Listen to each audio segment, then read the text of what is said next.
ទីស្តីការគណៈរដ្ឋមន្ត្រីដែលហៅថាវិមានសន្តិភាពគឺជាអគារធំមួយរបស់ជាតិរបស់យើងដែលធ្វើដោយកូនខ្មែរគូសដោយកូនខ្មែរផ្ទាល់ហើយខ្ញុំតែងតែប្រាប់ភ្ញៀវថ្នាក់ដឹកនាំជាន់ខ្ពស់មកជួបខ្ញុំថាអគារនេះមានលក្ខណៈពិសេសពីរទី1គឺឈ្មោះអគារសន្តិភាពគឺតំណាងនៅតម្លៃ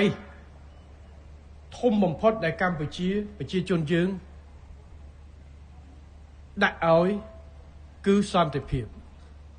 ដែលយើងចង់បានទី2គឺសមិទ្ធផលធំដំបូងរបស់ជាតិរបស់យើងសម្រាប់ថ្នាក់ដឹកនាំកម្ពុជាដែលធ្វើដោយកូនខ្មែរ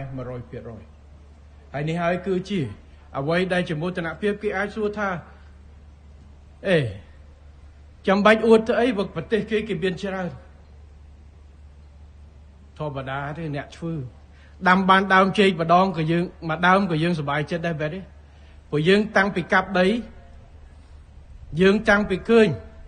ប្លុកដើមចេករហូតទៅដល់វាធំប៉ុន្តែបើយើងប្រៀបធៀបជាមួយនឹងការចេកគេវិញគេផ្សេងទៀតរឿងមួយប៉ុន្តែសំខាន់អ្វីដែលយើងធ្វើបានខ្លួនឯងអ្វីដែលយើងឈាន